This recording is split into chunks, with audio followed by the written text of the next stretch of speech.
Hello बच्चों, let's read this question. Question says a substance undergoes first order parallel reaction as shown, right?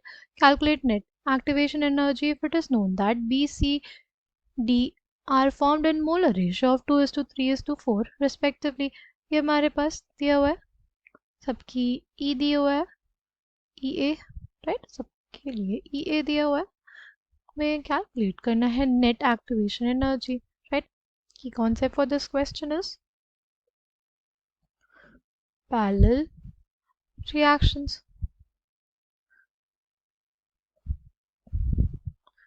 अगर हमारे पास हो रही है एक पैरेलल रिएक्शन, उसमें ए है, ए से हमारे पास बी बन रहा है, ए से हमारे पास सी बन रहा है, K1 हमें दिया हुआ है, K2 हमें दिया हुआ है. ठीक, तो K1 into concentration of A will be equals to minus dA by dt, right? और K2 into concentration of A will be equals to minus dA by dt. अगर हमें ओवरऑल देखना हो तो माइनस dA by dt किसके बराबर हो जाता है? वो हो जाएगा K1 plus K2 into concentration of A. इसको हम लोग क्या बोल देंगे? इसको बोल देंगे के इफेक्टिव. इसको क्या बोल देंगे? K effective. K1 plus K2 is equals to K effective, right? ऐसे हम लोग लिख सकते हैं कि A1 e की power minus EA1 by RT plus A2 into e की power minus EA2 by RT is equals to A effective e की power minus EA effective by RT. ठीक, इसको डिफरेंशिएट करेंगे विद रिस्पेक्ट टू T, इसको differentiate करेंगे with respect to temperature. तो क्या आ जाएगा हमारे पास? अल्टीमेटली हमारे पास सब कुछ सॉल्व करने पे जो EA effective आएगा ना, EA effective will be equals to K1 EA1 plus K2 EA2 by K1 plus K2.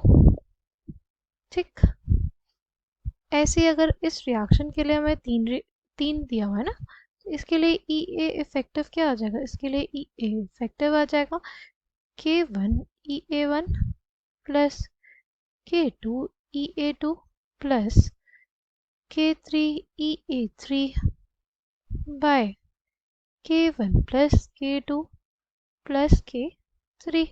ठीक, नाउ पैरेलल रिएक्शन के लिए हमारे पास एक्सप्रेशन क्या होता है? जैसे अगर हमें कंसंट्रेशन ऑफ बी निकालना है, यानी कंसंट्रेशन ऑफ द जो पहला प्रोडक्ट है वो निकालना होगा, तो क्या आ जाएगा हमारे पास? सी, हमारे पास आ जाएगा concentration of B will be equals to 3 into K1 by K1 plus K2 into A not 1 minus e की power K1 plus K2 plus K3 into t. ठीक, फिर हमारे पास C क्या आ जाएगा? Concentration of C at time T. ये आ जाएगा कितना? ये बेसिकली आ जाएगा 2C है ना, इसलिए हो जाएगा 2 into K1 by K1 plus K2 A not 1 minus K1 plus K2 plus K3, right? इन दोनों को डिवाइड कर देंगे तो क्या आ जाएगा? Concentration of B by concentration of C will be equals to 3K1 by 2K2, right? यहाँ पे इसका रेट कांस्टेंट आएगा ना. ठीक, कंसंट्रेशन बोलो, कंसंट्रेशन ऑफ बी और सी हमें दिया हुआ है, कितना दिया हुआ है? किस रेशियो में? 2:3 रेशियो में. किस रेशियो में? 2:3 रेशियो में. तो ये 3/2 K1 बाय K2 आ जाएगा. K1 by K2 is equals to 4/9. K1 by K2 is equals to कितना? 4/9. अच्छा, D निकालना है, concentration of C by concentration of D. तो वो कितना हो जाएगा हमारे पास? concentration of D will be equals to K3 by K1 plus K2. यहाँ पे प्लस K3 भी आएगा क्योंकि तीनों के रेट कॉन्स्टेंट्स को हम लोग लेते हैं. K1 plus K2 plus K3, concentration of A naught 1 minus e की power minus K1 plus K2 plus K3 into T. ठीक, क्या आ जाएगा हमारे पास, कंसंट्रेशन ऑफ सी 2K2/K3 आ जाएगा। ठीक है, ये वाले टर्म्स हमारे पास क्या हो जाएंगे, ये वाले टर्म्स बेसिकली कैंसिल आउट हो जाएंगे, 2K2/K3 आ जाएगा। ठीक, इसका मोल कंसंट्रेशन का हमें वो क्या दिया हुआ है, रेशियो वो दिया हुआ है 3:4, 3:4 दिया हुआ है, तो 3:4 is equals to 2K2/K3, right. इसको K2/K3 कितना आ जाएगा, K2/K3 इज इक्वल्स टू 3/8, कितना आ जाएगा 3/8। अच्छा, अब हम K1 K2 K3 का रेशियो निकाल लें। क्या करना चाहिए, देखो यहाँ पे इसकी वैल्यू कितनी है, 9 है, इसको भी 9 बना लेते हैं तो हम लोगों के पास एक इक्विवेलेंट टर्म आ जाएगी।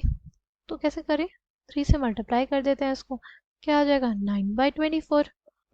K1 is to K2 is to K3 हमें निकालना है, क्या आ जाएगा, वो बेसिकली हमारे पास आ जाएगा, देखो हमने कितना निकाला था, K1 is to K2, 4 is to 9 is to 24।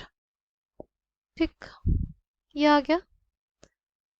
अच्छा, अब K1 को हम लोग 4x लिख सकते हैं, है ना, K2 को हम लोग लिख सकते हैं क्या 9x, और K3 को लिख दे 24x। ओके, अब EA इफेक्टिव निकालना है। K1 हमारे पास कितना था, K1 हमारे पास 4x था, तो 4x इंटू EA1 कितना दिया हुआ है, EA1 दिया हुआ है 8 kilo calories, 8 kilo calories plus ये हमारे पास कितना था 9x इंटू EA2 कितना है 6 प्लस क्या ये 3, K3 हमारे पास कितना दिया हुआ 24x आ जाएगा। EA3 कितना दिया हुआ है हमें 3 किलो कैलोरीज दिया हुआ है, bye 4x plus 9x plus 24x कितना आ जाएगा, ये आ जाएगा 32x plus 54x plus 72x। ठीक, बाय कितना आ जाएगा 37x। तो देखो इसको कैलकुलेट करेंगे तो कितना आ जाएगा, ये हमारे पास हो जाएगा, देखो 32 और 72 कितना 104, 104 और 54 कितना आ जाता है 158, 158/37, मतलब एक्सेस टर्म कट जाएगा तो हमारे पास क्या आ जाएगा 158/37। ये हमारे पास कितना आ गया, EA इफेक्टिव इज 158/37।